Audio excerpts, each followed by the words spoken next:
पर्व 140 करोड़ संकल्पों का पर्व है। आजादी का ये पर्व सामूहिक सिद्धियों का गौरव का पल है। और हृदय उमंग से भरा हुआ है। देश एकता की भावना को निरंतर मजबूती दे रहा है। 140 करोड़ देशवासी आज तिरंगे के रंग में रंगे हैं। हर घर तिरंगा, भारत के हर कोने से, चाहे रेगिस्तान हो या हिमालय की चोटियां, समंदर के तट हो या घनी आबादी वाले क्षेत्र, हर तरफ से एक ही गुंज है, एक ही जयकारा है। हमारी प्राण से भी प्यारी मातृभूमि का जयगान है।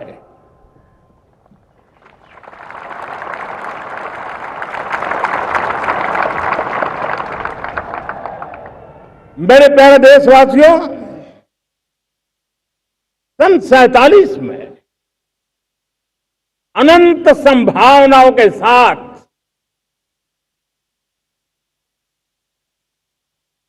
कोटि कोटि भुजाओं के सामर्थ्य के साथ हमारा देश आजाद हुआ। देश की आकांक्षाएं उड़ाने भर रही थी,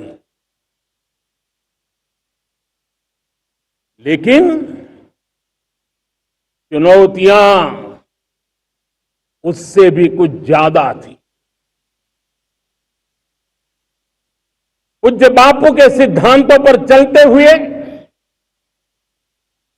संविधान सभा के सदस्यों ने एक बहुत ही महत्वपूर्ण दायित्व निभाया। भारत का संविधान गत 75 वर्ष से एक प्रकाश स्तंभ बन करके हमें मार्ग दिखाता रहा है। भारत के संविधान निर्माता अनेक विद महापुरुष डॉक्टर राजेंद्र प्रसाद, बाबा साहब आंबेडकर, पंडित नेहरू, सरदार वल्लभ भाई पटेल, डॉक्टर सर्वपल्ली राधाकृष्णन जी, इतना ही नहीं, हमारी नारी शक्ति का भी योगदान कम नहीं था। हंसा मेहता जी, दाक्षायणी, वेलायुधन जैसी विदुषियों ने भी भारत के संविधान को सशक्त करने में अपनी भूमिका निभाई थी। आज लाल किले की प्राचीर से देश का मार्गदर्शन करने वाले, देश को दिशा देने वाला संविधान के निर्माताओं को आदरपूर्वक नमन करता हूं।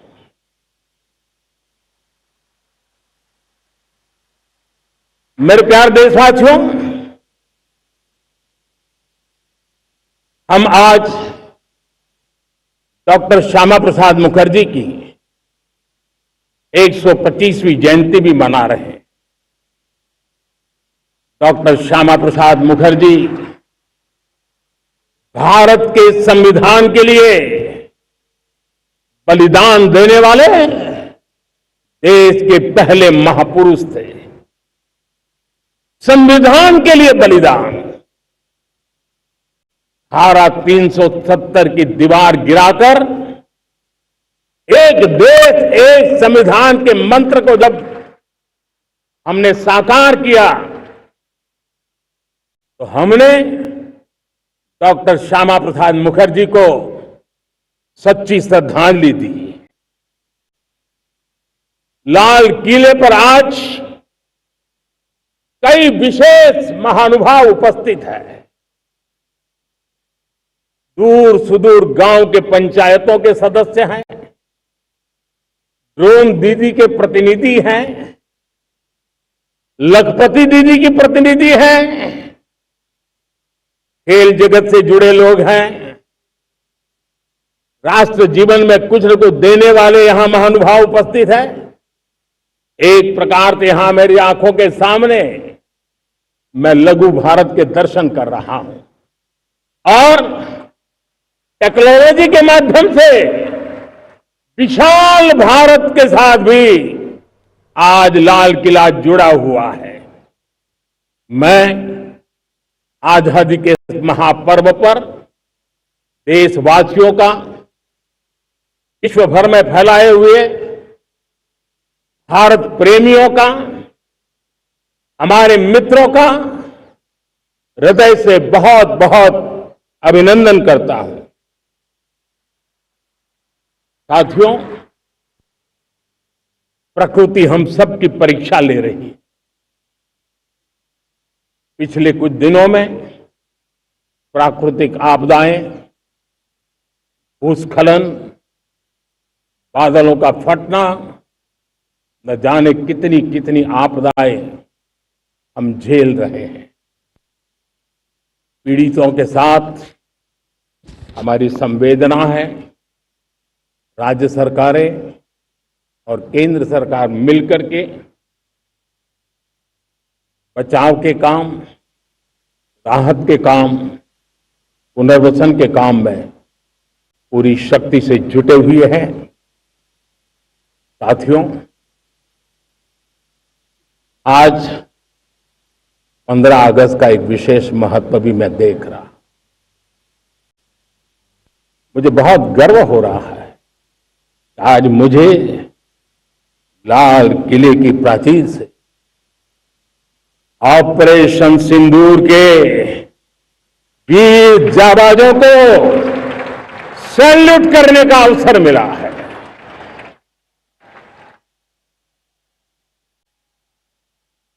हमारे वीर जाबाज सैनिकों ने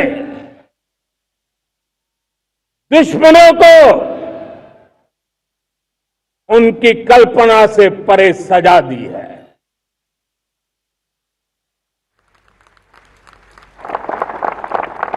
और इस अपील को पहलगाम में सीमा पार से आतंकियों ने अकड़ के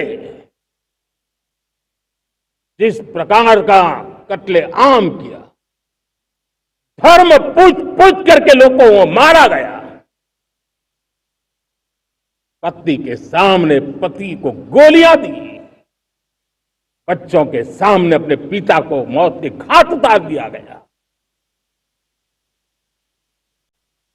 पूरा हिंदुस्तान आक्रोश से भरा हुआ था। पूरा विश्व भी इस प्रकार से संहार से चौंक गया था। मेरे प्यारे देशवासियों, ऑपरेशन सिंदूर उसी आक्रोश की अभिव्यक्ति है।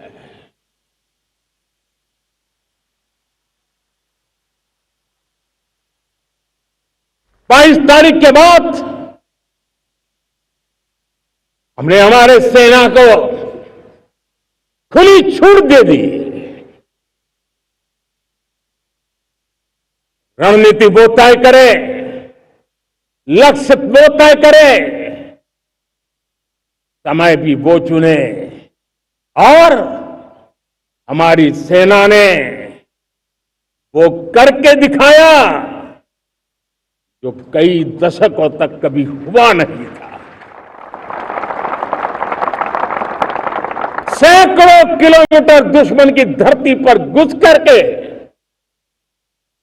आतंकी हेडक्वार्टर्स को मिट्टी में मिला दिया, आतंकी इमारतों को खंडहर बना दिया।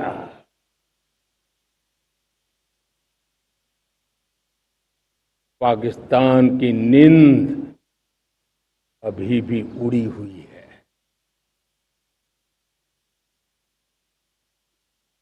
पाकिस्तान में हुई तबाही इतनी बड़ी है कि रोज नए नए खुलासे हो रहे हैं, नई नई जानकारियां आ रही। मेरे प्यारे देशवासियों, हमारा देश कई दशकों से आतंक को झेलता आया हुआ है। देश के सीने को छलनी कर दिया गया है। अब हमने एक न्यू नॉर्मल प्रस्थापित किया। आतंक को और आतंकी को पालने पोसने वालों को, आतंकियों को ताकत देने वालों को अब हम अलग अलग नहीं मानेंगे।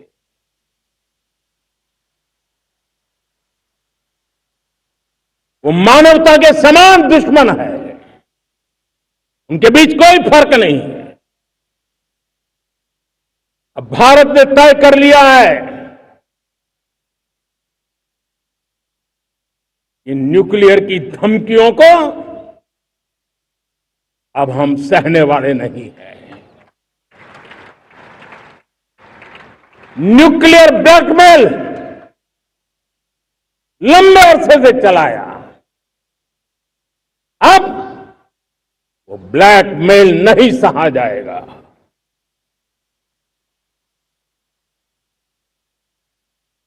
आगे भी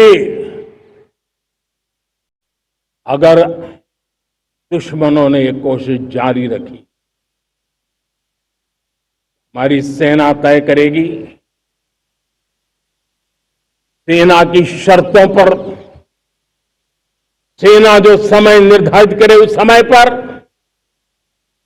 सेना जो तौर तरीके तय करे उस तौर तरीके से, सेना जो लक्ष्य तय करे उस लक्ष्य को अब हम अमल में ला करके रहने वाले हैं।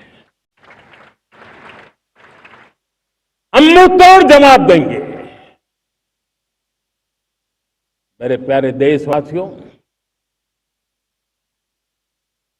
भारत ने तय कर लिया है,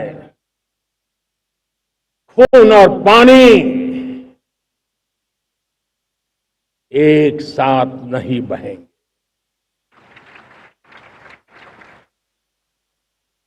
अब देशवासियों को भली भांति पता चला है कि सिंधु का समझौता कितना अन्यायपूर्ण है, कितना एक तरफा है। भारत से निकलती नदियों का पानी दुश्मनों के खेत को सींच रहा है और मेरे देश के किसान, मेरे देश की धरती पानी के बिना प्यासी है।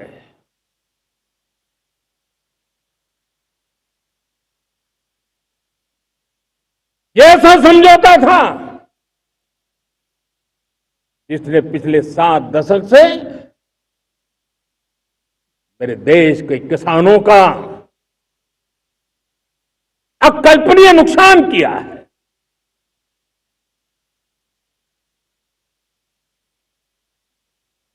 अब हिंदुस्तान के हक का जो पानी है उस पर अधिकार सिर्फ और सिर्फ हिंदुस्तान का है, हिंदुस्तान के किसानों का है। भारत कतई सिंधु समझौते को, उस स्वरूप को दशकों तक सहा है, उस स्वरूप को आगे नहीं सहा जाएगा। किसान हित में, राष्ट्र हित में ये समझौता हमें मंजूर नहीं है। मेरे प्यारे देशवासियों, आजादी के लिए असंख्य लोगों ने बलिदान दी, अपनी जवानी खपा दी, जेलों में जिंदगी गुजारी है, फांसी के तख्त पर लटके हैं, कुछ लेने पाने बनने के लिए नहीं, मां भारती के स्वाभिमान के लिए, कोटि कोटि जनों की आजादी के लिए, गुलामी की जंजीरों को तोड़ने के लिए। और मन में एक ही भाव था, स्वाभिमान। साथियों, गुलामी ने हमें निर्धन बना दिया, गुलामी ने हमें निर्भर भी बना दिया, औरों पर हमारी निर्भरता बढ़ती गई। हम सब जानते हैं, आजादी के बाद कोटि कोटि जनों के पेट भरना बड़ी चुनौती थी, लेकिन यही मेरे देश के किसान हैं जिन्होंने खून पसीना एक करके देश के अन्न के भंडार भर दिए।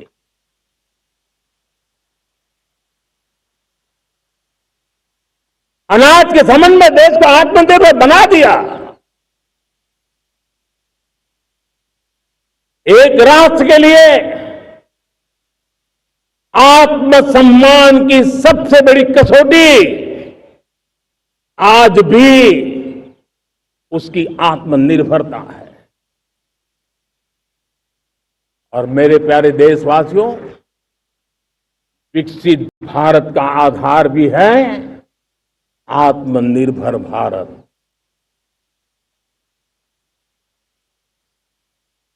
जो दूसरों पर ज्यादा निर्भर रहता है, उसकी आजादी पर उतना ही बड़ा प्रश्न चिन्ह लग जाता है। और दुर्भाग्य तो तब बन जाता है जब निर्भरता की आदत लग जाए, पता ही ना चले हम कब आत्मनिर्भरता छोड़ रहे हैं और कब किसी के निर्भर हो जाते हैं। ये आदत खतरे से खाली नहीं है और इसलिए प्रति पल जागरूक रहना पड़ता है आत्मनिर्भर होने के लिए। और मेरे प्यारे देशवासियों, आत्मनिर्भरता का नाता सिर्फ आयात और निर्यात, रुपये, पैसे, पाउंड, डॉलर यहां तक सीमित नहीं है। इतना सीमित अर्थ उसका नहीं है। आत्मनिर्भरता का नाता हमारे सामर्थ्य से जुड़ा हुआ है। और जब आत्मनिर्भरता खत्म होने लगती है तो सामर्थ्य भी निरंतर क्षीण होता जाता है। और इसलिए हमारे सामर्थ्य को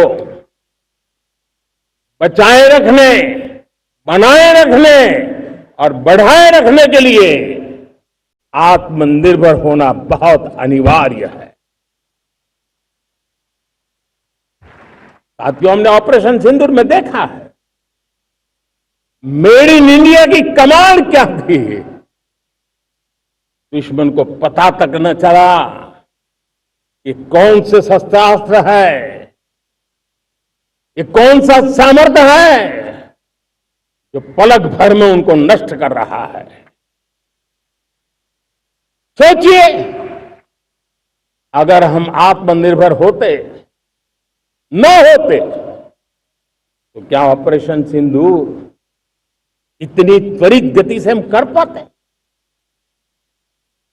पता नहीं कौन सप्लाई देगा, नहीं देगा, साजो सामान मिलेगा, नहीं मिलेगा, इसी की चिंता बनी रहती। लेकिन हमें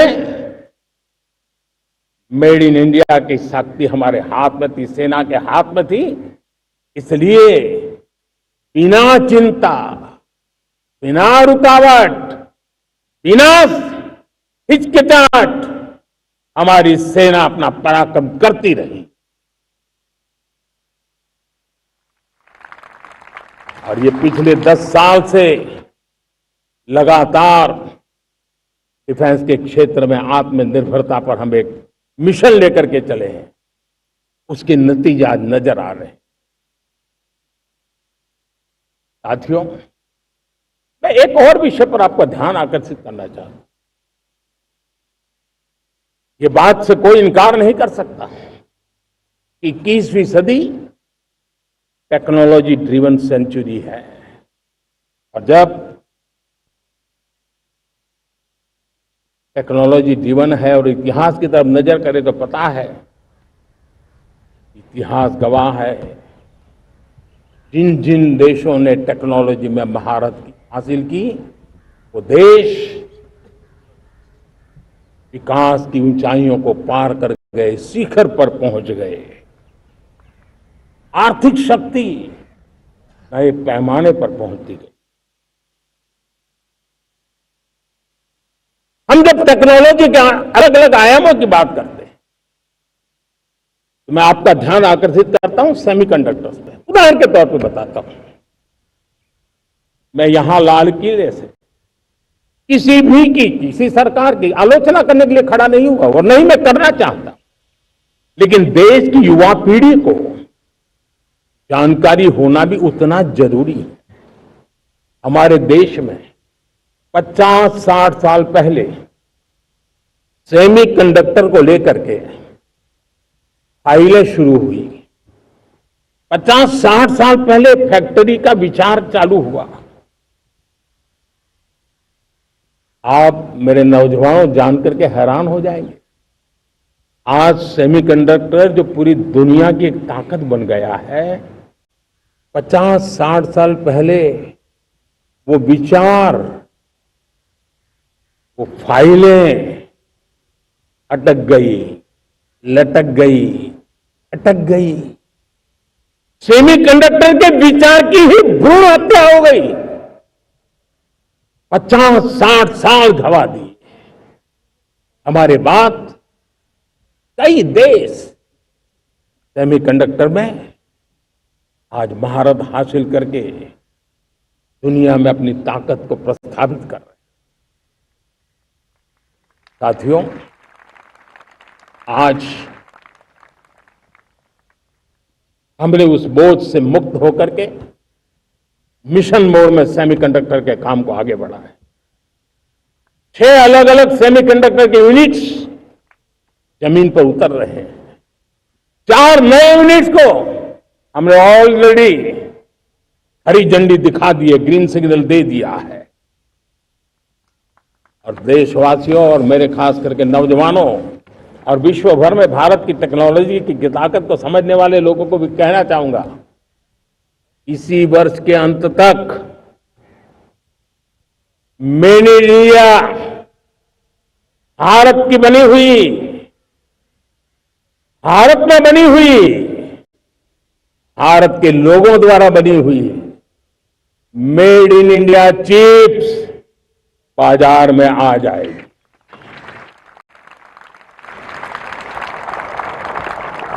मैं दूसरा उदाहरण देना चाहता हूं। अब ऊर्जा के क्षेत्र में हम सब जानते हैं कि हम एनर्जी के लिए बहुत सारे देशों पर डिपेंडेंट है। पेट्रोल हो, डीजल हो, गैस हो, लाखों करोड़ रुपए हमें खर्च करके लाना पड़ता है। हमें इस संकट से देश को आत्मनिर्भर बनाना, ऊर्जा में आत्मनिर्भर बनाना बहुत जरूरी है। हमने बीड़ा उठाया और आज 11 वर्ष में सोलर एनर्जी 30 गुना बढ़ चुकी है। हम नए नए डैम बना रहे हैं ताकि हाइड्रो का विस्तार हो, और हमें क्लीन एनर्जी की उपलब्ध हो।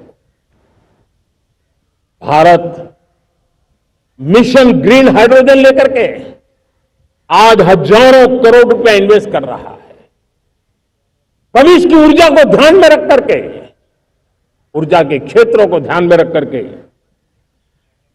भारत न्यूक्लियर एनर्जी पर भी बहुत बड़े इनिशिएटिव ले रहा है। न्यूक्लियर एनर्जी में 10 नए न्यूक्लियर रिएक्टर तेजी से काम कर रहे हैं। 2047 तक, जो कि हमने विकसित भारत का लक्ष्य तय किया है, जब देश की आजादी के 100 साल होंगे, हम परमाणु ऊर्जा क्षमता 10 गुना से भी अधिक बढ़ाने का संकल्प लेकर के आगे बढ़ रहे हैं। मेरे प्यारे देशवासियों, रिफॉर्म एक निरंतर प्रक्रिया है। समयानुकूल परिस्थिति के अनुसार रिफॉर्म करते जाना होता है। हम न्यूक्लियर एनर्जी के क्षेत्र में बहुत बड़े रिफॉर्म लेकर के आए। अब हमने प्राइवेट सेक्टर के लिए भी परमाणु ऊर्जा को उसके द्वार खोल दिए हैं। हम शक्ति को जोड़ना चाहते। मेरे प्यारे देशवासियों, दुनिया जब आज ग्लोबल वार्मिंग को लिए चिंता करती है, तब मैं विश्व को भी बताना चाहता हूं कि भारत ने तय किया था कि हम 2030 तक क्लीन एनर्जी भारत में 50% पहुंचा देंगे। ये लक्ष्य हमारा 2030 तक था। मेरे देशवासियों का सामर्थ्य देखिए, मेरे देशवासियों की संकल्प शक्ति देखिए, मेरे देशवासियों को विकसित भारत बनाने का संकल्प को पूर्ण करने के लिए उनकी दौड़ देखिए। हमने जो लक्ष्य 2030 में तय किया था, वो 50% क्लीन एनर्जी का लक्ष्य 2025 में हमने कर लिया। 5 साल पहले हमने अचीव कर लिया, क्योंकि विश्व के प्रति भी हम उतने ही संवेदनशील हैं, प्रकृति के प्रति भी उतने ही हम जिम्मेवार लोग हैं। मेरे प्यारे देशवासियों, बजट का बहुत बड़ा हिस्सा ये पेट्रोल, डीजल, गैस, इन सबको लाने के लिए खर्च होता था। लाखों करोड़ रुपए चले जाते थे। अगर हम ऊर्जा में डिपेंडेंट न होते, वो धन मेरे देश के नौजवानों के भविष्य के लिए काम आता। वो धन मेरे देश के गरीबों को गरीबी के खिलाफ लड़ाई लड़ने में काम आता। वो धन मेरे देश के किसानों के कल्याण में काम आता। वो धन मेरे देश के गांव की परिस्थिति को पलटने के लिए काम आता। लेकिन हमें विदेशों को देना पड़ रहा। अब हम आत्मनिर्भर बनने की दिशा में काम कर रहे हैं। देश को विकसित बनाने के लिए हम अब समुद्र मंथन की तरफ भी जा रहे हैं। हमारे समुद्र के मंथन को आगे बढ़ाते हुए हम समुद्र के भीतर के तेल के भंडार, गैस के भंडार, उसको खोजने की दिशा में एक मिशन मोड में काम करना चाहते हैं। और इसलिए भारत ने national deep water exploration mission शुरू करने जा रहा है। ये ऊर्जा इंडिपेंडेंट बनने के लिए ये हमारी महत्वपूर्ण घोषणा है। मेरे प्यारे देशवासियों, आज पूरा विश्व क्रिटिकल मिनरल को लेकर के बहुत ही सतर्क हो गया है। उसके सामर्थ्य को लोग भली भांति समझने लगे हैं। कल तक जिस तरफ ज्यादा ध्यान नहीं था, वो आज सेंटर स्टेज पे है। हमारे लिए भी क्रिटिकल मिनरल्स में आत्मनिर्भरता बहुत अनिवार्य है। एनर्जी का सेक्टर हो, इंडस्ट्री का सेक्टर हो, रक्षा क्षेत्र हो, टेक्नोलॉजी के हर क्षेत्र हो, आज क्रिटिकल मिनरल्स की टेक्नोलॉजी के अंदर बहुत अहम भूमिका है और इसलिए नेशनल क्रिटिकल मिशन हमने लॉन्च किया है। 1200 से अधिक स्थानों पर खोज का अभियान चल रहा है और हम क्रिटिकल मिनरल में भी आत्मनिर्भर बनने की दिशा में आगे बढ़ रहे हैं। मेरे प्यारे देशवासियों, स्पेस सेक्टर का कमाल तो हर देशवासी देख रहा, गर्व से भर जा रहा और हमारे group captain Shubhanshu Shukla space station से लौट चुके हैं और आने वाले कुछ दिनों में वो भारत भी आ रहे हैं। हम स्पेस में भी अपने दम पर आत्मनिर्भर भारत गगनयान की तैयारी कर रहे हैं। हम अपने बलबूते पर हमारा अपना स्पेस स्टेशन बनाने की दिशा में हम काम कर रहे हैं।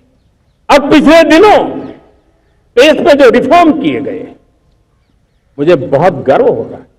मेरे देश के 300 से ज्यादा स्टार्टअप्स आप सिर्फ और सिर्फ स्पेस सेक्टर में काम कर रहे हैं और उन 300 स्टार्टअप में हजारों नौजवान पूरे सामर्थ्य के साथ जुटे हैं। ये है मेरे देश के नौजवानों की ताकत और ये है हमारे देश के नौजवानों के प्रति विश्वास। मेरे प्यारे देशवासियों, 140 करोड़ भारतवासी 2047 में जब आजादी के 100 साल होंगे, विकसित भारत के संकल्प को परिपूर्ण करने के लिए पूरी ताकत से जुटे हैं। इस संकल्प की पूर्ति के लिए भारत आज हर सेक्टर में आधुनिक इकोसिस्टम तैयार कर रहा है और आधुनिक इकोसिस्टम हर क्षेत्र में हमारे देश को आत्मनिर्भर बनाएगा। आज मेरा लाल किले की प्राचीर से मेरे देश के युवा वैज्ञानिकों को, मेरे टैलेंटेड यूथ को, मेरे इंजीनियर्स को और प्रोफेशनल्स को और सरकार के हर विभागों को भी मेरा आह्वान है, क्या हमारा अपना made in India fighter jets के लिए जेट इंजन हमारा होना चाहिए कि नहीं होना चाहिए?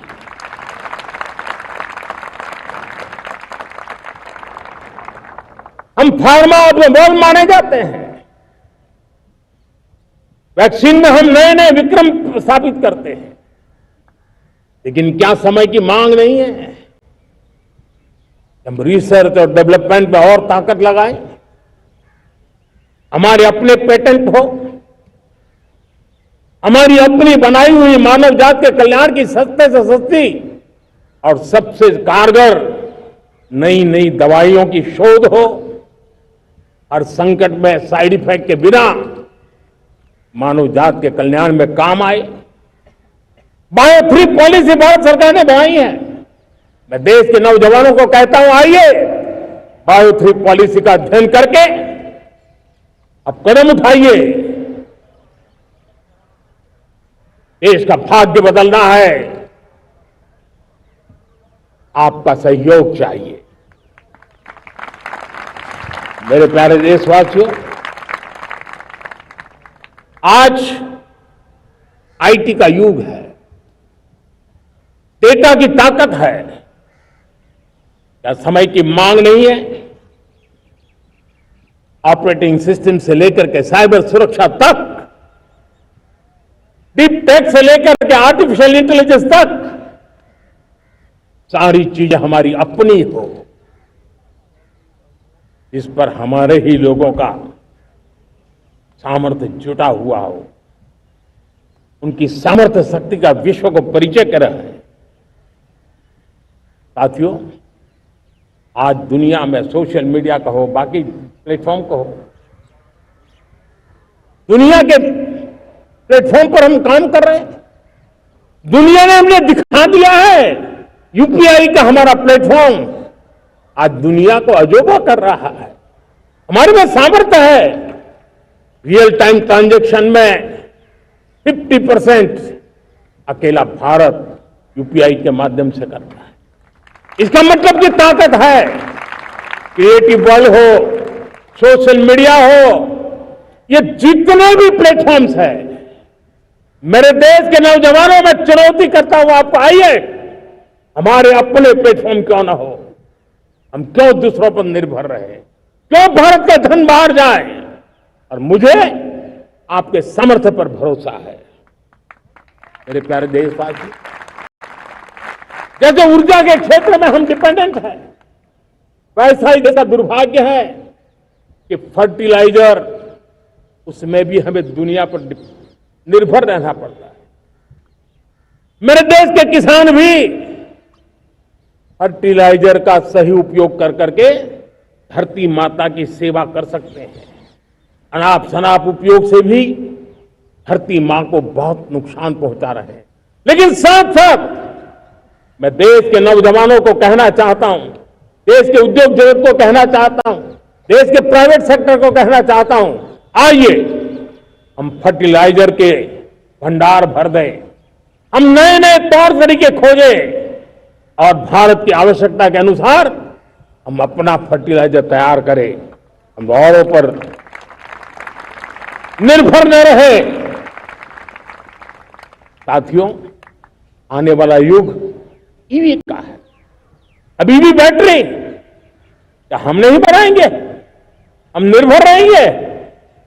सोलर पैनल की बात हो, इलेक्ट्रिक व्हीकल्स के लिए जिन जिन चीजों की आवश्यकताएं हैं वो हमारी अपनी होनी चाहिए। साथियों, मैं ये इसलिए कहने की हिम्मत करता हूं, क्यों?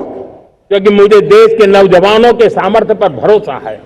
और भरोसा सिर्फ वो मेरे देश के नौजवान है इतने मात्र से नहीं है। कोविड के समय हम बहुत सारी चीजों पर निर्भर थे। तो मेरे देश के नौजवानों को कहा गया कि वैक्सीन हमारी अपनी चाहिए, देश ने करके दिखाया। कोविन प्लेटफॉर्म हमारा अपना होना चाहिए, देश ने करके दिखाया। करोड़ों करोड़ों लोगों की जिंदगी बचाने का काम हमने किया है। वही स्पिरिट, वही जज्बा हमें जीवन के हर क्षेत्र में आत्मनिर्भर बनने के लिए अपना सब कुछ देना है। अपना जो बेस्ट है वो हमें दे करके रहना है। साथियों, पिछले 11 साल में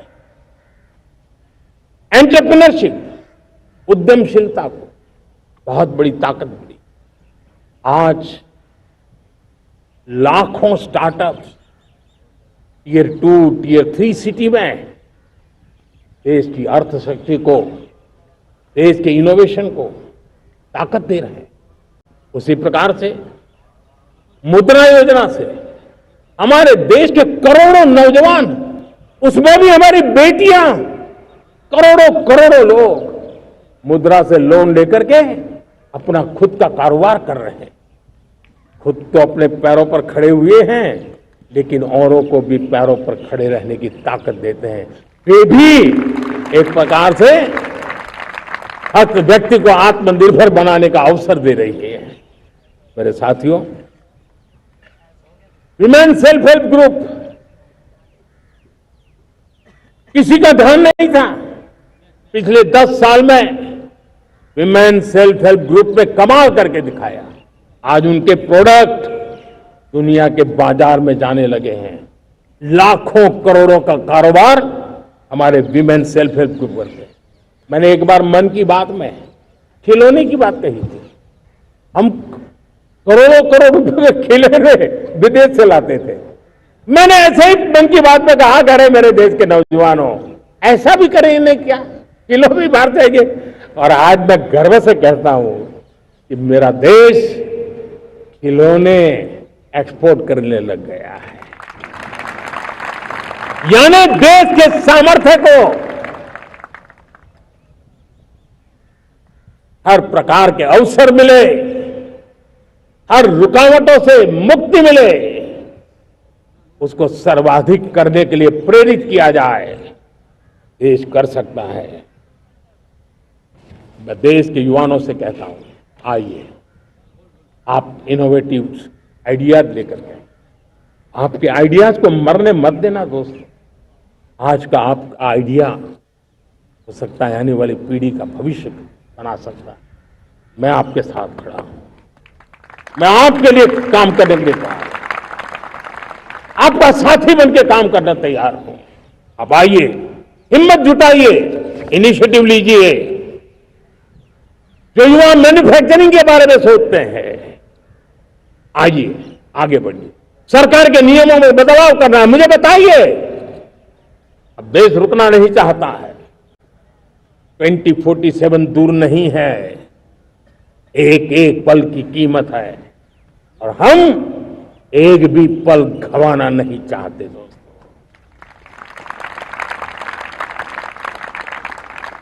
साथियों, ये आगे बढ़ने का अवसर है,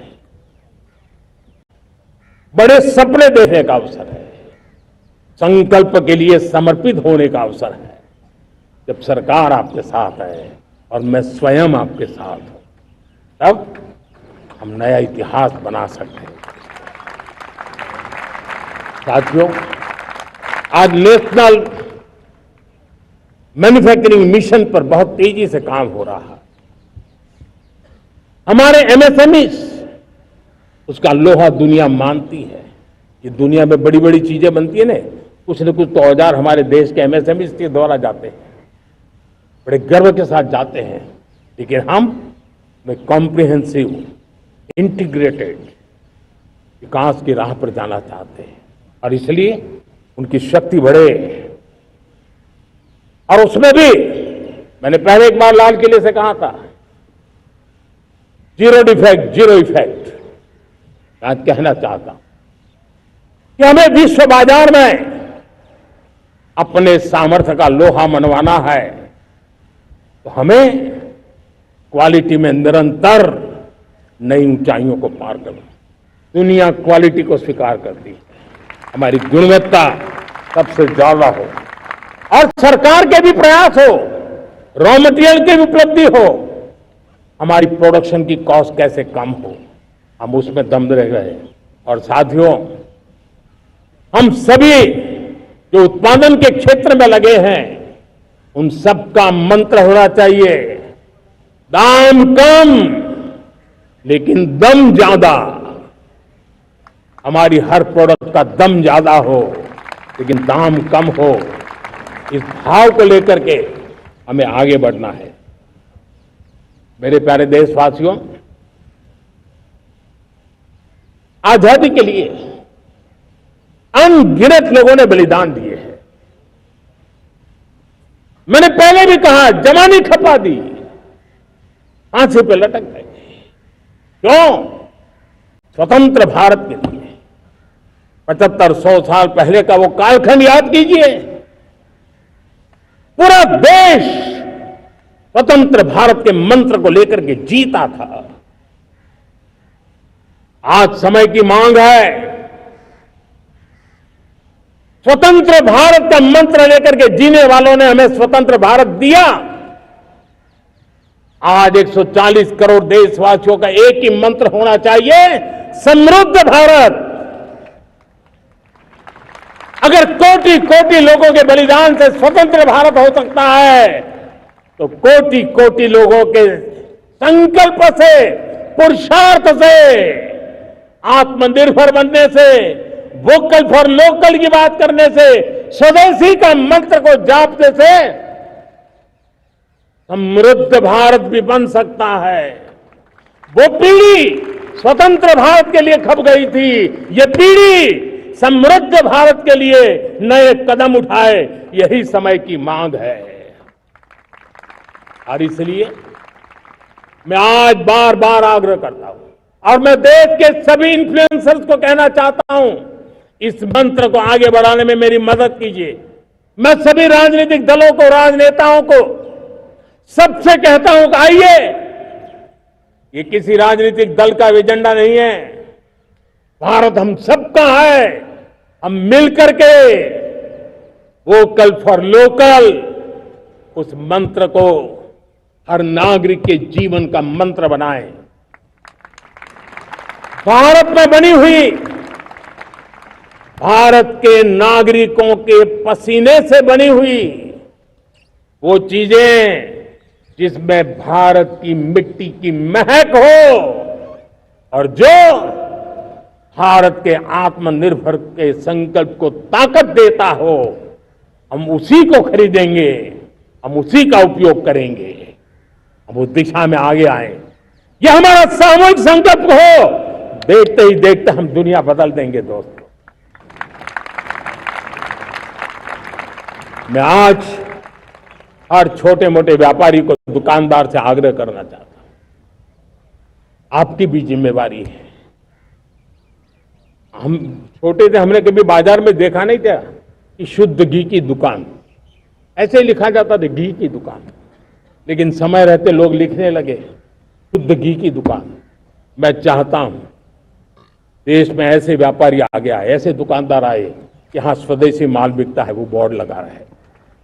हम स्वदेशी का गर्व करने लगे। हम स्वदेशी मजबूरी में नहीं, मजबूती के साथ उपयोग करेंगे, मजबूती के लिए उपयोग करेंगे और जरूरत पड़ी तो औरों को मजबूर करने के लिए उपयोग करेंगे। ये हमारी ताकत होनी चाहिए, ये हमारा मंत्र होना चाहिए। मेरे प्यारे देशवासियों,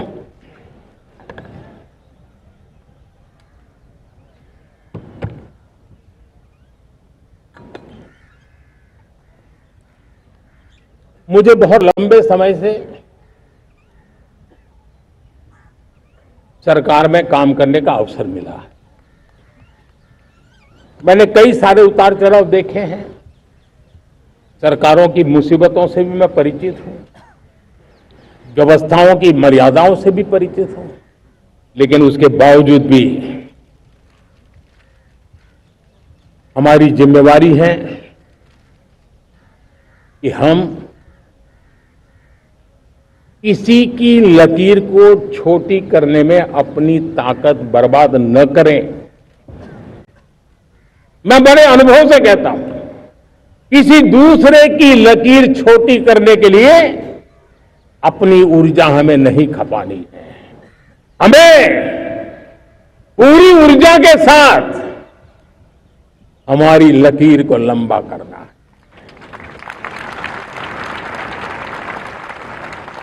हम अगर अपनी लकीर लंबी करते हैं तो दुनिया भी हमारा लोहा मानेगी।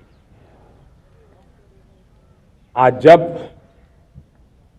वैश्विक परिस्थितियों में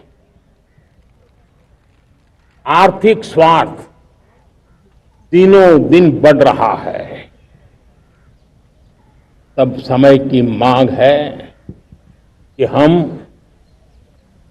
उन संकटों के रोते बैठने की जरूरत नहीं है। हिम्मत के साथ हम अपनी लकीर को लंबी करें।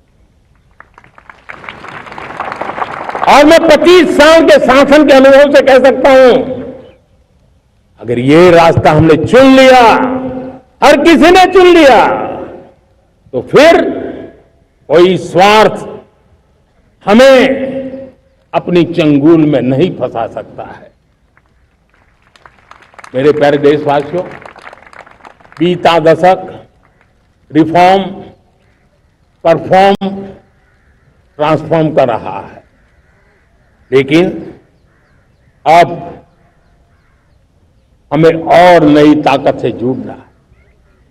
पिछले दिनों हमने कई रिफॉर्म्स किए, एफडीआई हो, इंश्योरेंस कंपनी की बात हो, विश्व की यूनिवर्सिटीज को भारत के अंदर काम देने की बात हो, कई रिफॉर्म्स किए हैं। 40,000 से ज्यादा अनावश्यक कंप्लायंसेस को हमने खत्म किया है। इतना ही नहीं, 1500 से अधिक पुराने कानून जो बाबा आदम के जमाने के थे, उन सबको हमने खत्म कर दिया है। हमने दर्जनों कानूनों को सरल करने के लिए संसद में जाकर के जनता के हितों को सर्वोपरि रख करके बदलाव किए हैं। इस बार भी हो हल्ला के बीच लोगों तक बात पहुंची नहीं होगी, लेकिन एक बहुत बड़ा रिफॉर्म इनकम टैक्स एक्ट में हुआ है। करीब 280 से ज्यादा धाराएं हमने समाप्त करने का निर्णय किया है। और साथियों, सिर्फ आर्थिक मोर्चे पर ही रिफॉर्म नहीं, हमने नागरिक के जीवन को भी आसान बनाने के लिए रिफॉर्म किए। इनकम टैक्स रिफंड की बात हो, रिफॉर्म का परिणाम है। फेसलेस असेसमेंट की बात हो, रिफॉर्म का परिणाम है। 12 लाख तक आज इनकम टैक्स से मुक्ति दे देना देश का जो भविष्य बनाने में उत्सुक है, ऐसा मेरा मध्यम वर्ग का परिवार आज पुलिया में ही समा रहा है। कभी किसी ने सोचा नहीं था कि 12 लाख रुपए तक का इनकम टैक्स पर जीरो कर दिया जाएगा। आज कर लिया है। जब देश का सामर्थ्य बढ़ता है तो देशवासियों को लाभ मिलता है। अंग्रेजों के जमाने से दंड संहिता में हम दबे पड़े थे, दंड का भय दिखा करके जीवन चल रहा था। 75 साल आजादी के ऐसे ही गए। हमने दंड संहिता को खत्म कर दिया, न्याय संहिता को ले आए हैं। न्याय संहिता में भारत के नागरिक के प्रति विश्वास का भाव है, भारत के नागरिक के अंदर अपनेपन का भाव है, संवेदनशीलताओं से भरा हुआ है। हमने रिफॉर्म की यात्रा को तेज करने के लिए बीड़ा उठाया। हम बहुत तेजी से आगे बढ़ना चाहते हैं। मैं चाहता हूं देशवासियों, देश के लिए कर रहा हूं, मैं मेरे लिए नहीं कर रहा हूं, किसी का बुरा करने के लिए नहीं कर रहा हूं। मेरे राजनीतिक दल मेरे प्रतिस्पर्धी साथी भी देश की इस उज्जवल भविष्य के लिए आगे आए, हमारा साथ दे। स्ट्रक्चरल रिफॉर्म्स की बात हो, रेगुलेटरी रिफॉर्म्स की बात हो, पॉलिसी रिफॉर्म की चर्चा हो, प्रोसेस रिफॉर्म की चर्चा हो, प्रोसीड्यूरल रिफॉर्म्स करने की जरूरत हो, हर प्रकार के रिफॉर्म्स ये आज हमने मकसद बना करके चले हैं। और मेरे प्यारे देशवासियों, नेक्स्ट जनरेशन रिफॉर्म्स के लिए हमें एक टास्क फोर्स गठित करने का निर्णय किया है। ये टास्क फोर्स समय सीमा में इस काम को पूरा करे, वर्तमान नियम, कानून, नीतियां, रीतियां 21वीं सदी के अनुकूल, वैश्विक वातावरण में अनुकूल और भारत को 2047 में विकसित राष्ट्र बनाने के संदर्भ में नए सिरे से तैयार हो और उसका समय सीमा में अपना कार्य पूरा करने के लिए इस टास्क फोर्स की रचना की है। साथियों, ये रिफॉर्म के कारण जो नए लोग अपना भविष्य बनाना चाहते हैं उनको तो हिम्मत मिलेगी। हमारे स्टार्टअप्स हो, हमारे लघु उद्योग हो, हमारे गृह उद्योग हो, उन लोग उद्यमियों को उनकी कंप्लायंस कॉस्ट बहुत कम हो जाएगी और उसके कारण उनको एक नई ताकत मिलेगी। जो एक्सपोर्ट की दुनिया में उनको लॉजिस्टिक सपोर्ट के कारण, व्यवस्थाओं में बदलाव के कारण उनको एक बहुत बड़ी ताकत मिलेगी। साथियों, ऐसे ऐसे कानून है हमारे देश में, छोटी छोटी चीजों के लिए जेल में डालने के कानून है। आप हैरान हो जाएंगे, किसी ने नजर नहीं डाली। मैं पीछे लगा हूं, ये मेरे देश के नागरिकों को जेल में बंद करने वाले जो अनावश्यक कानून है वो खत्म होने चाहिए। हम संसद में पहले भी बिल लाए थे, इस बार भी लेके आए हैं। साथियों, इस दिवाली में आपकी डबल दिवाली का काम मैं करने वाला हूं। इस दिवाली में आपको एक बहुत बड़ा तोहफा देशवासियों को मिलने वाला है। पिछले 8 साल से हमने जीएसटी का बहुत बड़ा रिफॉर्म किया। पूरे देश में टैक्स के बर्डन को कम किया, टैक्स की व्यवस्थाओं को सरल किया और 8 साल के बाद समय की मांग है कि हम एक बार उसको रिव्यू करें। हमने एक हाई पावर कमेटी को बिठा करके रिव्यू शुरू किया, राज्यों से भी विचार विमर्श किया और मेरे प्यारे देशवासियों, हम नेक्स्ट जनरेशन जीएसटी रिफॉर्म्स लेकर के आ रहे हैं। ये दिवाली के अंदर आपके लिए तोहफा बन जाएंगे। सामान्य मानवीय की जरूरतों के टैक्स भारी मात्रा में कम कर दिए जाएंगे, बहुत बड़ी सुविधा बढ़ेगी। हमारे एमएसएमई, हमारे लघु उद्यमी, इनको बहुत बड़ा लाभ मिलेगा। रोजमर्रा की चीजें बहुत सस्ती हो जाएगी और उससे इकोनॉमी को भी एक नया बल मिलने वाला है। मेरे प्यारे देशवासियों, आज देश तीसरी बड़ी इकोनॉमी बनने के लिए समय है, तेज गति से आगे बढ़ रहा है। हम दरवाजे खटखटा रहे हैं और बहुत तेजी से हम उसको अचीव भी कर लेंगे। और कोई तो दिन होगा मैं आपके बीच आकर के लाल किले की प्राचीर से ये खबर भी सुनाऊंगा।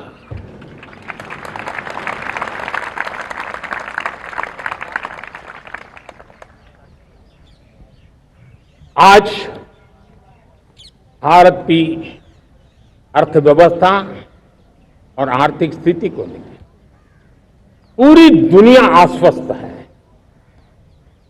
इतनी अस्थिरता के बीच आशा की किरण बना हुआ है भारत का फाइनेंशियल डिसिप्लिन, भारत की फाइनेंस की ऊर्जा। संकट के घेरे में जब अर्थव्यवस्था पड़ी हुई है, तब भारत ही उसे बाहर निकलेगा, ये भरोसा दुनिया में पनपा है। आज इन्फ्लेशन कंट्रोल में है, फॉरेन एक्सचेंज रिजर्व हमारे बहुत मजबूत है, हमारे मैक्रो इकोनॉमिक इंडिकेटर्स बहुत मजबूत है। ग्लोबल रेटिंग एजेंसी भी लगातार भारत की सराहना करती हैं, भारत की अर्थव्यवस्था पर ज्यादा से ज्यादा विश्वास व्यक्त कर रही है। ये बढ़ती हुई अर्थव्यवस्था का लाभ मेरे देश के गरीबों को मिले, मेरे देश के किसानों को मिले, मेरे देश की नारी शक्ति को मिले, मेरे देश के मध्यम वर्ग को मिले, मेरे देश की विकास धारा को ताकत देने वाला बने।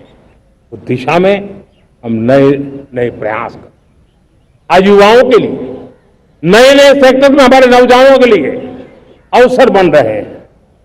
स्किल डेवलपमेंट, स्वरोजगार, बड़ी बड़ी कंपनियों में इंटर्नशिप, इस पर एक बहुत बड़े स्तर पर अभियान चल रहा है। और इसलिए देश के नौजवानों, आज मैं आपके लिए भी एक खुश खबर लेकर के आया, मेरे देश के नौजवानों के लिए आया। आज 15 अगस्त है। आज 15 अगस्त के ही दिन मेरे देश के युवाओं के लिए 1 लाख करोड़ रुपए की योजना हम चालू कर रहे हैं, लागू कर रहे हैं। आज से प्रधानमंत्री विकसित भारत रोजगार योजना आज ही 15 अगस्त को लागू हो रही है। ये आपके लिए बहुत खुशखबरी है। इस योजना के तहत निजी क्षेत्र में पहली नौकरी पाने वाले नौजवान को, बेटे बेटी को 15,000 रुपया सरकार की तरफ से दिए जाएंगे।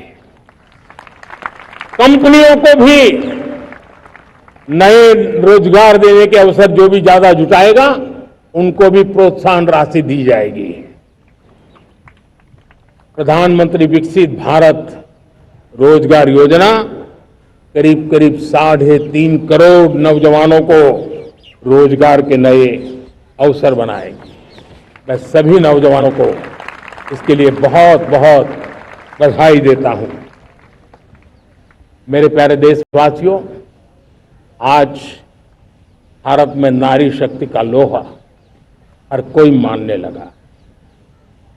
बढ़ती इकोनॉमी की लाभार्थी हमारी नारी है, लेकिन बढ़ती इकोनॉमी को गति देने में भी हमारी नारी का बहुत बड़ा योगदान भी, हमारी मातृशक्ति का योगदान है, हमारी स्त्री शक्ति का योगदान है। स्टार्टअप से लेकर स्पेस सेक्टर तक हमारी बेटियां छाई हुई हैं, खेल के मैदान में छाई हुई हैं, फौज में चमक रही है। आज गर्व के साथ नारी कंधे से कंधा मिलाकर के देश की विकास यात्रा में भागीदार हो रही। देश गर्व से भर गया जब एनडीए की विमेन कैडेट्स उनका पहला पास आउट हुआ था। पूरा देश गर्व से भर गया था। सारे टीवी चैनल उसी के पीछे लगे हुए थे। कितने बड़े गौरव की पल थी। Self help group, 10 crore self help group की बहनें क्या कमाल कर रही है। नमो ड्रोन दीदी नारी शक्ति की एक नई पहचान बनी। गांव में मुझे एक बहन मिली, वो कहती मुझे अब तो गांव वाले पायलट कह करके बुलाते हैं। बड़े गर्व से कह रही थी। ज्यादा पढ़ी लिखी नहीं थी, लेकिन उसका रतबा पैदा हुआ है। साथियों, हमने 3 करोड़ महिलाओं को लखपति दीदी बनाने का संकल्प लिया था। 3 करोड़। और मुझे आज संतोष है कि हम तेज गति से काम कर रहे हैं। समय से पहले 3 करोड़ का लक्ष्य पार कर लेंगे। और आज मैं खुशी से देश को बताना चाहता हूं कि मेरे नारी शक्ति का सामर्थ्य देखिए। देखते ही देखते 2 करोड़ महिलाएं लखपति दीदी बन चुकी है। आज कुछ लखपति दीदी हमारे सामने बैठी है। ये है मेरे सामर्थ्य। और मेरा विश्वास है दोस्तों, भारत की विकास यात्रा में उनकी भागीदारी बढ़ने वाली है। मेरे प्यारे देशवासियों, मेरे देश के किसानों का भारत की अर्थव्यवस्था में बहुत बड़ा योगदान है। भारत के किसानों की मेहनत रंग ला रही है। पिछले साल अनाज के उत्पादन में मेरे देश के किसानों ने के पुराने सारे विक्रम तोड़ दिए हैं। ये सामर्थ्य है मेरे देश का। उतनी ही जमीन, लेकिन व्यवस्थाएं बदली, पानी पहुंचने लगा, अच्छे सीड्स मिलने लगे, किसानों को अच्छी सुविधाएं मिलने लगी, तो वो अपना सामर्थ्य देश के लिए बढ़ा रहा है। आज भारत दूध, दाल, जूट जैसे उत्पादन में नंबर 1 है दुनिया में। आज दुनिया का दूसरा सबसे बड़ा फिश प्रोड्यूसर। मेरे मछुआरा भाई बहनों की ताकत देखिए। फिश प्रोड्यूसर में दुनिया में हम दूसरे नंबर पर पहुंच चुके हैं।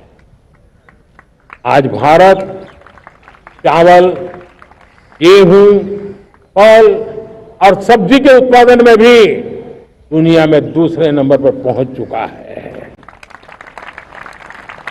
साथियों, आपको खुशी होगी, मेरे देश के किसान जो पैदावार देते हैं, आज वो उत्पादन दुनिया के बाजार में पहुंच रहा है। 4 लाख करोड़ रुपया एग्रो प्रोडक्ट का एक्सपोर्ट हुआ है। ये मेरे देश के किसानों ने भी ताकत दिखाई है। हम छोटे किसान हो, पशुपालक हो, मछुआरे हो, देश के विकास की अनेक योजनाओं का लाभ आज हम उन तक पहुंचा रहे हैं। पीएम किसान सम्मान निधि हो, रेन वाटर हार्वेस्टिंग हो, सिंचाई की योजनाएं हो, क्वालिटी सीड्स हो, फर्टिलाइजर की आवश्यकता हो, हर क्षेत्र में आज और किसान को एक भरोसा हो गया है फसल बीमा का, वो साहसिक बना रहा, उसका परिणाम भी देश को मिल रहा है। जो पहले कल्पना की बात थी वो आज हकीकत बन गई है। देशवासियों, हमारे देश के पशुधन को बचाने के हमें कोविड की वैक्सीन मुफ्त में मिली, वो तो याद है, लेकिन हम पशुधन के लिए भी अब तक 125 डोज मुफ्त में पशुओं को लगा चुके हैं। फूट एंड माउथ डिसीज से मुक्ति पाने के लिए, जो हमारा यहाँ उत्तर भारत में उसे खुरपका मुंहपका बीमारी कहते हैं, उसे बचाने के लिए 125 करोड़ डोज हम लगा चुके हैं और मुफ्त में लगा चुके हैं। हम खेती के मामले में देश के वो जिले जहां के किसान औरों से पीछे रह गए, किसी न किसी कारण से 100 जिले ऐसे हैं जहां अपेक्षाकृत कम खेती है, और इसलिए हमने 100 जिले आइडेंटिफाई किए हैं पूरे देश में से, और वहां के किसानों को एम्पावर करना, किसानों को शक्ति देना, किसानों को मदद करने का एक अभियान चलाया है। और इसके लिए पीएम धन धान्य कृषि योजना का आरंभ किया है। पीएम धन धान्य कृषि योजना वो देश के 100 जिले जहां थोड़ी सी भी मदद कर देंगे तो वहां का किसान भी हर अन्य किसानों की बराबरी कर देगा। मेरे प्यारे देशवासियों, भारत के किसान, भारत के पशुपालक, भारत के मछुआरे, ये हमारी सबसे बड़ी प्राथमिकता है। भारत के किसान, भारत के मछुआरे, भारत के पशुपालक, उनसे जुड़ी किसी भी अहितकारी नीति के आगे मोदी दीवार बन के खड़ा है।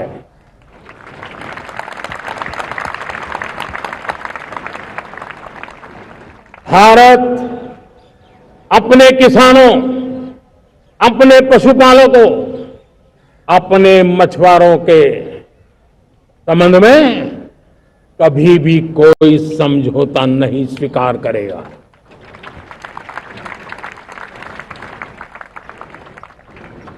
प्यारे देशवासियों, गरीबी क्या होती है मुझे किताबों में पढ़ना नहीं पड़ा है, मैं जानता, सरकार में भी रहा हूं, और इसलिए मेरी कोशिश रही है कि सरकार फाइलों में नहीं होनी चाहिए। सरकार देश के नागरिकों की लाइफ में होनी चाहिए। दलित हो, पीड़ित हो, शोषित हो, वंचित हो, उनके लिए सकारात्मक रूप से सरकारें प्रोएक्टिव हो, सरकारें प्रो पीपल हो, उस दिशा में हम निरंतर प्रयास कर रहे हैं।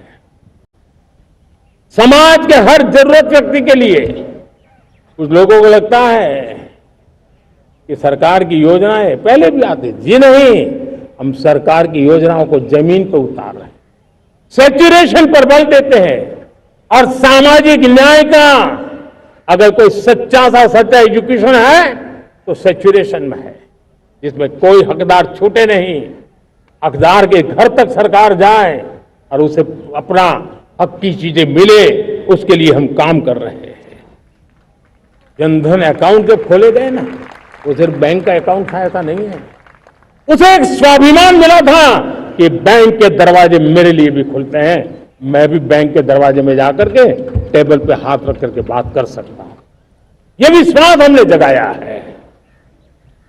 आयुष्मान भारत ने बीमारी को सहने की आदत से मुक्ति दिलाने का और उनको अच्छे स्वास्थ्य के लिए मदद करने का काम, और जब हम वरिष्ठ नागरिकों को 5 लाख रुपए से ज्यादा मदद कर करके उनके आरोग्य की चिंता करते हैं, आज पीएम आवास 4 करोड़ गरीबों को घर मिलना मतलब जिंदगी के नए सपने वहां सजते हैं। वो सिर्फ 4 दीवारें नहीं है दोस्तों। रेहड़ी पटरी वालों के लिए पीएम स्वनिधि योजना, जो कभी ब्याज के चक्कर में फंसा रहता था, आज पीएम स्वनिधि से रेहड़ी पटरी वाला भी, और आपने देखा वो यूपीआई से पैसे लेता है, यूपीआई से पैसे देता है। ये बदलाव आखिरी व्यक्ति तक चिंता लोगों की लाइफ में सरकार होनी चाहिए। उसी के कारण ये जमीन से जुड़ी योजनाएं बनती हैं और जमीन से जुड़ी योजनाएं जमीन पर उतरती हैं और जमीन से उतरी हुई योजनाएं जीवन में बदलाव लाने का एक सशक्त माध्यम बन जाती हैं।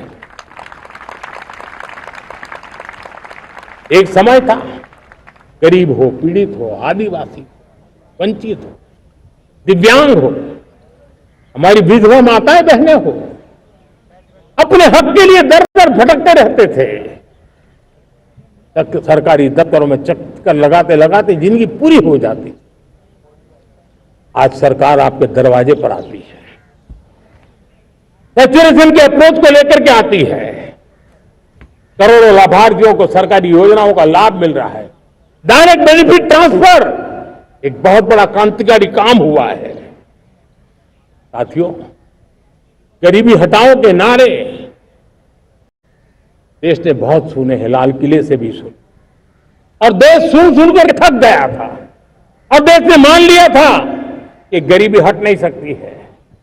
लेकिन जब हम योजनाओं को गरीब के घर तक ले जाते हैं, विश्वास को गरीब के मन में हम पैदा करते हैं, तो मेरे देश के 25 करोड़ गरीब गरीबी को परास्त कर करके, गरीबी से बाहर निकल करके एक नया इतिहास बनाते हैं। आज 10 करोड़ गरीब, 10 वर्ष में 25 करोड़ से ज्यादा गरीब गरीबी को परास्त कर करके गरीबी से बाहर निकले हैं और एक न्यू मिडिल क्लास तैयार हुआ है। मेरे साथियों, ये न्यू मिडिल क्लास और मिडिल क्लास एक ऐसी जुगलबंदी है जिसमें एस्पिरेशन भी है, एफर्ट भी है। वो देश को आगे बढ़ाने के लिए बहुत बड़ा सामर्थ्य बनने वाली है। मेरे प्यारे देशवासियों, बहुत ही निकट भविष्य में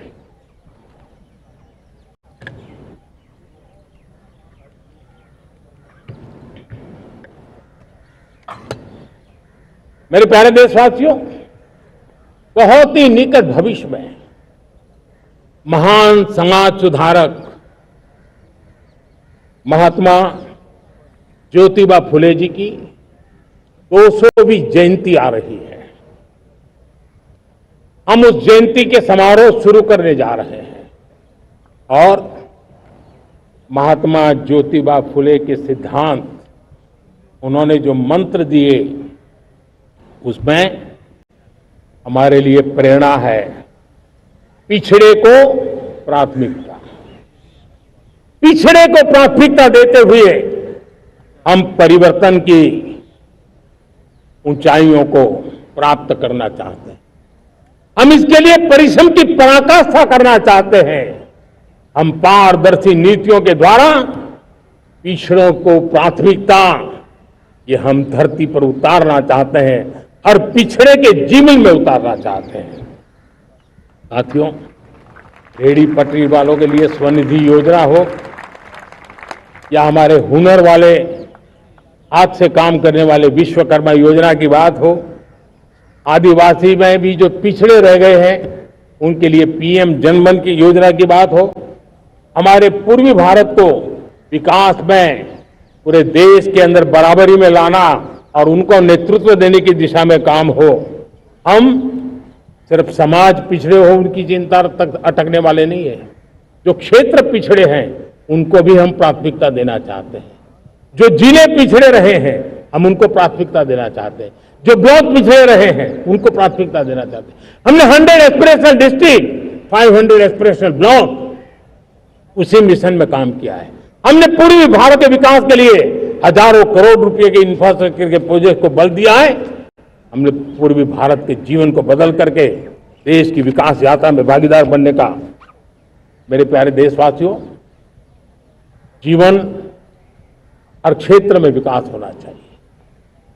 विकास के लिए खेल का भी महत्व होता है। और मुझे खुशी है कि एक जमाना था क्या बच्चे खेल में अगर समय लगाते तो माँ बाप ज्यादा पसंद नहीं करते थे। आज एकदम से उलट गया है।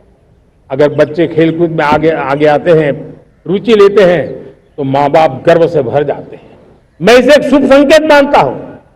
मेरे देश के परिवार के अंदर खेल को प्रोत्साहन का वातावरण मैं देखता हूं, मेरा मन गर्व से भर जाता है। मैं इसे देश के भविष्य के लिए बहुत शुभ संकेत मानता हूं। और साथियों, इस खेल को बढ़ावा देने के लिए हमने नेशनल स्पोर्ट्स पॉलिसी कई दशकों के बाद हम देश में खेलो भारत नीति को लेकर के आए हैं, ताकि एक खेल जगत का सर्वांगीण विकास का प्रयास हो। स्कूल से लेकर के ओलंपिक तक हम एक पूरा इकोसिस्टम डेवलप करना चाहते हैं, चाहे कोचिंग की व्यवस्था हो, फिटनेस की बात हो, खेल के मैदान हो, खेल की व्यवस्थाएं हो, खेल के लिए आवश्यक साधन हो, लघु उद्योगों को भी खेल के साधन बनाने में मदद करने की बात हो। यानी एक प्रकार से पूरा इकोसिस्टम हम दूर दराज के बच्चों तक पहुंचाना चाहते हैं। लेकिन साथियों, जब मैं फिटनेस की बात करता हूं, जब मैं खेलकूद की बात करता हूं, तो मैं एक चिंता भी आपके सामने रखना चाहता हूं। हमारे देश के हर परिवार को चिंता करनी चाहिए। मोटापा हमारे देश के लिए बहुत बड़ा संकट बनता जा रहा है। आने वाले वर्षों में लोग, जो पंडित लोग हैं वो कहते हैं, जो जानकार लोग कहते हैं, हर तीसरे व्यक्ति में एक व्यक्ति मोटापे का शिकार होगा।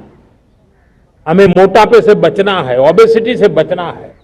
और इसलिए मैंने बाकी सब करना पड़ेगा, लेकिन एक छोटा सा सुझाव दिया था कि परिवार तय करे कि जब खाने का तेल घर में आएगा 10% कम ही आएगा और 10% कम ही उपयोग करेंगे, और हम ओबेसिटी के खिलाफ लड़ाई को जीतने की दिशा में हम अपना योगदान देंगे।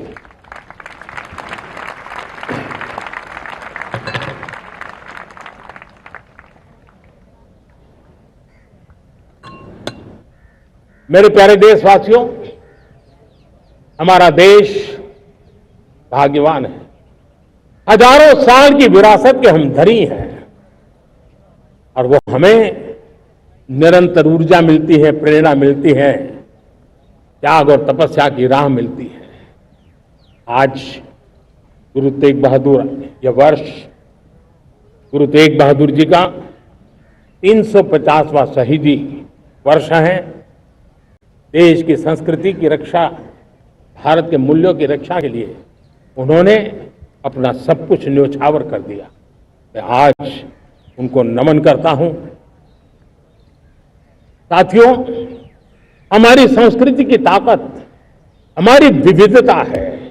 हम विविधता को सेलिब्रेट करना चाहते हैं। हम विविधता को सेलिब्रेट करने की आदत बनाना चाहते हैं। यह हमारा गौरव है। ये हमारा भारत माँ का ये बगीचा कितने विविध प्रकार के फूलों से सजा हुआ है, कितनी विविधताएं हैं। ये विविधता हमारे लिए एक बहुत बड़ा, हमारी विरासत है, बहुत बड़ा गौरव है। हमने प्रयागराज के महाकुंभ में देखा भारत की विविधता को कैसे जिया जाता है। एक स्थान पर करोड़ों लोग, एक ही भाव, एक ही प्राण, एक ही प्रयास, दुनिया के लिए बहुत बड़ा अजूबा है। महाकुंभ की वो सफलता भारत की एकता की, भारत के सामर्थ्य की दुहाई देती है। साथियों, हमारा देश भाषाओं की विविधता से बहुत ही भरा हुआ है, पुलकित है। और इसीलिए हमने मराठी, असमिया, बांग्ला, पाली, प्राकृत को क्लासिकल लैंग्वेज का दर्जा दिया है। और मेरा मत है, हमारी भाषाएं जितनी विकसित होगी, हमारी सभी भाषाएं जितनी समृद्ध होगी, हमारे नॉलेज के सिस्टम को भी उतना ही बल मिलने वाला है। और हमारी वो ताकत है, आज जब डेटा का जमाना है ना, तो ये ताकत दुनिया के लिए भी बड़ी ताकत बन सकती है। इतना सामर्थ्य हमारी लैंग्वेज में। हमें हमारी सभी भाषाओं पर गर्व होना चाहिए। हमारी सभी भाषाओं के विकास के लिए हर किसी ने बनते हुए प्रयास करना चाहिए। साथियों, पांडुलिपि में हमारे ज्ञान के भंडार पड़े हैं, लेकिन उसके प्रति उदासीनता रही है।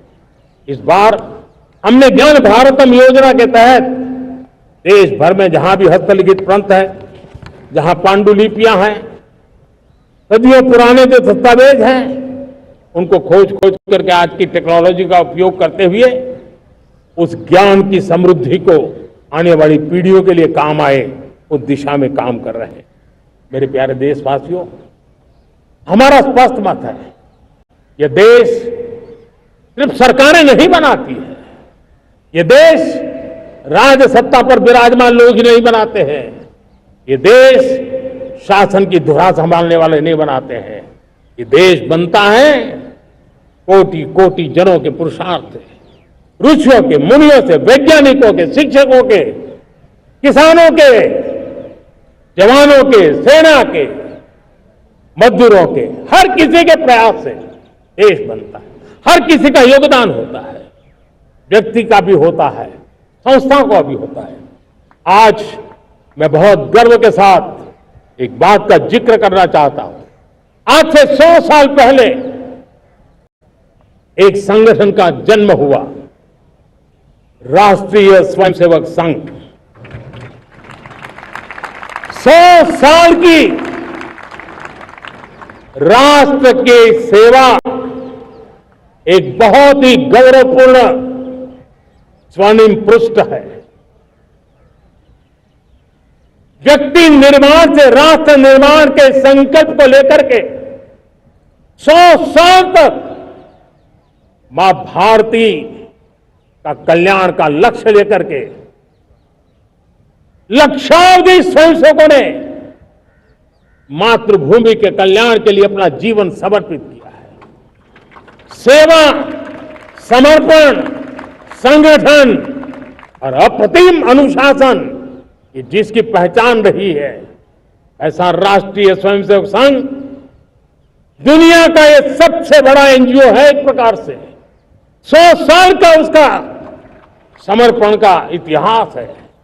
आज लाल किले की प्राचीर से 100 साल की इस राष्ट्र सेवा की यात्रा में योगदान करने वाले सभी स्वयंसेवकों को आदरपूर्वक स्मरण करता हूं और देश गर्व करता है राष्ट्रीय स्वयंसेवक संघ की इस 100 साल की भव्य समर्पित यात्रा को, और हमें प्रेरणा देता रहेगा। मेरे प्यारे देशवासियों, हम समृद्धि की ओर जा रहे हैं, लेकिन समृद्धि का रास्ता सुरक्षा से गुजरता है। पिछले 11 वर्षों में राष्ट्र सुरक्षा, राष्ट्र रक्षा, राष्ट्र के नागरिकों की रक्षा, इन सभी मोर्चों पर हमने पूरे समर्पण भाव से काम किया है। हम बदलाव लाने में सफल हुए हैं। यह देश जानता है कि हमारे देश का बहुत बड़ा जनजातीय क्षेत्र नक्सलवाद की चपेट में, माओवाद की चपेट में पिछले कई दशकों से लहूलुहान हो चुका था। सबसे ज्यादा नुकसान मेरे आदिवासी परिवारों को हुआ। आदिवासी माताओं बहनों ने अपने सपने के होनहार बच्चों को खो दिया। नौजवान बेटे गलत रास्ते पर खींच लिए गए, पटकाए गए, उनकी जीवन को तबाह कर दिया गया। हमने फौलादी हाथ से काम लिया। एक समय था कभी 125 से ज्यादा जिलों में नक्सलवाद अपनी जड़ें जमा चुका था। माओवाद की चंगुल में हमारे जनजातीय क्षेत्र, हमारे जनजातीय नौजवान फंसे हुए थे, और आज 125 जिलों में से कम होते होते हम 20 पर ले आए हैं। उन जनजातीय समाज की सबसे बड़ी हमने सेवा की है। और आप देखिए, एक जमाना था जब बस्तर को याद करते ही माओवाद, नक्सलवाद, बम बंदूक की आवाज सुनाई देती थी। उसी बस्तर में माओवाद नक्सल से मुक्त होने के बाद जब बस्तर के नौजवान ओलंपिक करते हैं, हजारों नौजवान भारत माता की जय बोल करके खेल के मैदान में उतरते हैं, पूरा वातावरण उत्साह से भर जाता है। ये बदलाव देख रहा है। जो क्षेत्र कभी रेड कॉरिडोर के रूप में जाने जाते थे, वो आज विकास के ग्रीन कॉरिडोर बन रहे हैं। साथियों, हमारे लिए गर्व की बात है, भारत के नक्शे में जिन क्षेत्रों को लहूलुहान कर दिया गया था, लाल रंग से रंग दिया गया था, हमने वहां संविधान, कानून और विकास का तिरंगा फहरा दिया है। मेरे प्यारे देशवासियों, ये भगवान बिरसा मुंडा की 150वीं जयंती का अवसर है। तब इन जनजातीय क्षेत्रों को नक्सल से मुक्त कर करके, मेरे जनजातीय परिवार के नौजवानों की जिंदगी बचा करके हमने भगवान बिरसा मुंडा को एक सच्ची श्रद्धांजलि दी है।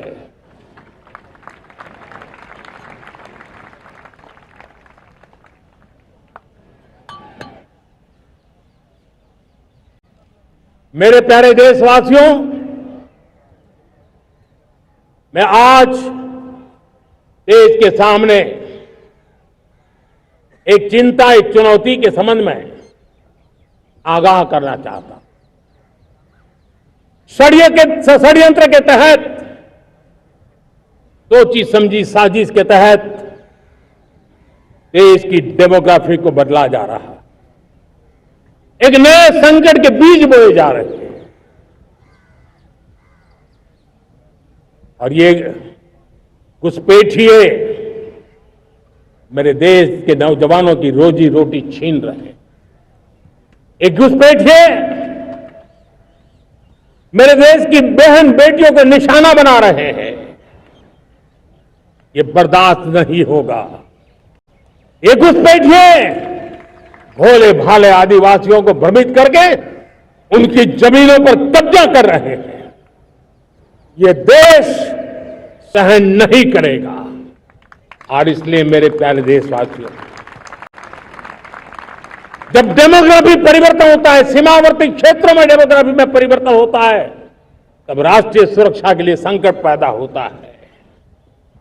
देश की एकता, अखंडता और प्रगति के लिए ये संकट पैदा, सामाजिक तनाव के बीज बो देता है। और कोई देश अपना देश घुसपैठियों के हवाले नहीं कर सकता है। दुनिया का कोई देश नहीं कर सकता है, तो हम भारत को कैसे कर सकते हैं?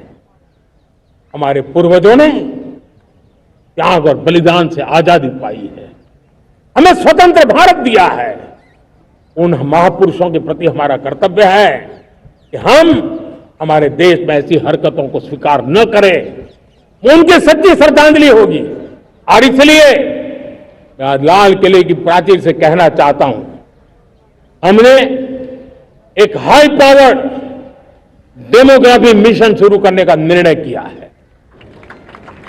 ये मिशन, इस मिशन के द्वारा ये जो भीषण संकट नजर आ रहा है, भारत पे मंडरा रहा है जो संकट है, उसको निपटाने के लिए तय समय में सुविचारित, सुनिश्चित रूप से अपने कार्य को करेगा। उस दिशा में हम आगे बढ़ रहे हैं। मेरे प्यारे देशवासियों, कल जन्माष्टमी का पावन पर्व है। भगवान श्री कृष्ण का जन्मोत्सव देश में मनाया जाता है। साथियों, जब मुझे भगवान श्री कृष्ण याद आते हैं तो हम देख रहे हैं कि पूरे विश्व में आज युद्ध के तौर तरीके बदल रहे हैं। हमने देखा है कि भारत युद्ध के हर नए तौर तरीकों को निपटने में समृद्ध है। हमने ऑपरेशन सिंदूर में दिखा दिया है, टेक्नोलॉजी में जो भी महारत थी। पाकिस्तान ने हमारे सैन्य ठिकानों पर, हमारे एयरबेस पर, हमारे संवेदनशील स्थलों पर, हमारे आस्था के केंद्रों पर, हमारे नागरिकों पर मिसाइल्स, ड्रोन अनगिनत मात्रा में उन्होंने वार किया। देश ने देखा है, लेकिन देश को सुरक्षित रखने के जो प्रयास पिछले 10 साल में हुए हैं, उस ताकत का परिणाम था कि उनके हर हमले को हमारे जाबाजों ने और हमारी टेक्नोलॉजी ने तिनके की तरह बिखेर दी।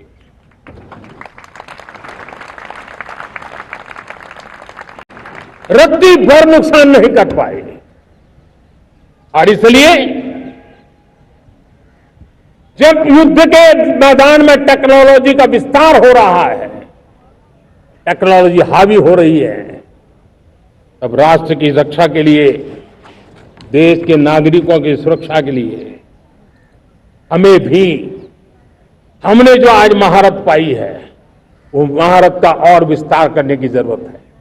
हमने आज जो महारत पाई है, उसको लगातार अपग्रेड करते रहने की आवश्यकता है।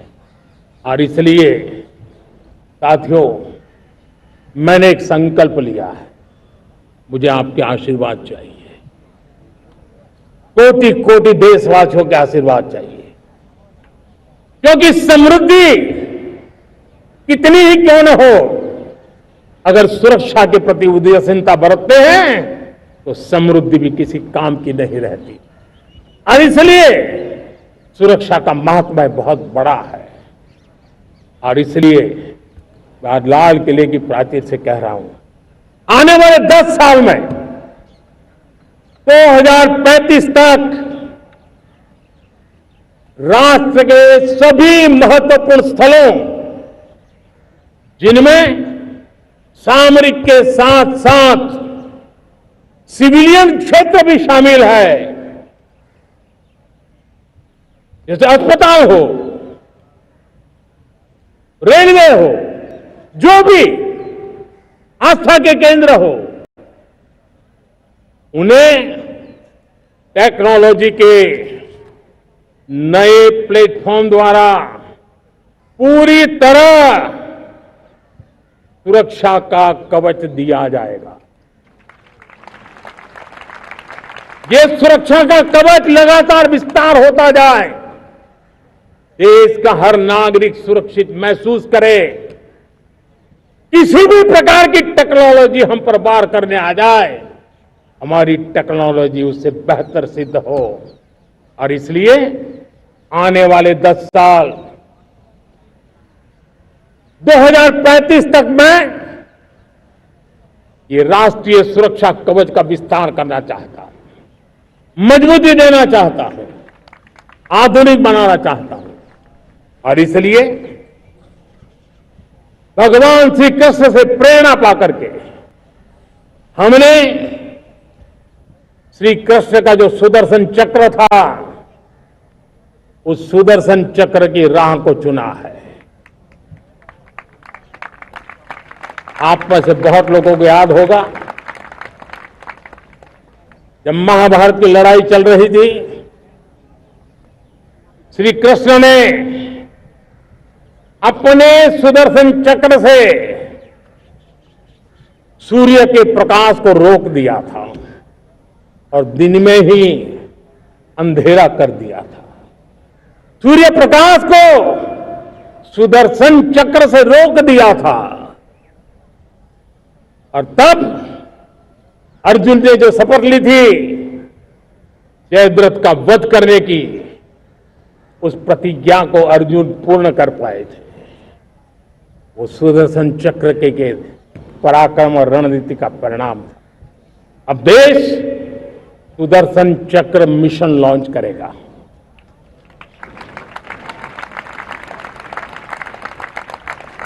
ये मिशन सुदर्शन चक्र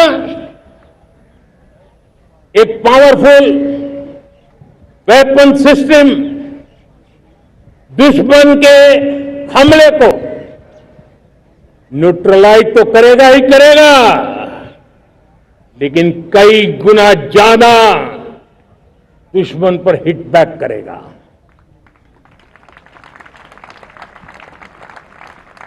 हमने भारत के इस मिशन सुदर्शन चक्र के लिए कुछ मूलभूत बातें भी तय की है।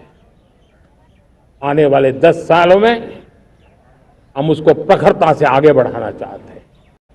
एक तो ये पूरी आधुनिक सिस्टम, इसके लिए रिसर्च, डेवलपमेंट, उसकी मैन्युफैक्चरिंग हमारे देश में ही हो, हमारे देश के नौजवानों के टैलेंट से हो, हमारे देश के लोगों के द्वारा बनी।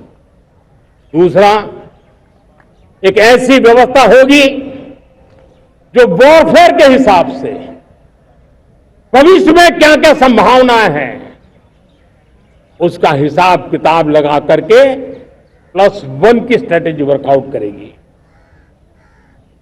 और तीसरा, सुदर्शन चक्र की एक ताकत थी, वो बहुत ही प्रिसाइज, जहां जाना था वहीं जाता था और वापस श्री कृष्ण के पास लौट के आता था।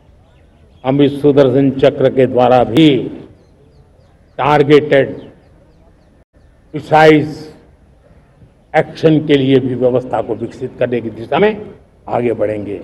और इसलिए युद्ध के बदलते तौर तरीकों में राष्ट्र की सुरक्षा, नागरिकों की सुरक्षा के लिए मैं बड़े प्रतिबद्धता के साथ इस कार्य को आगे बढ़ाने के लिए वचन देता हूं। मेरे प्यारे देशवासियों, जब हम लोकतंत्र की बात करते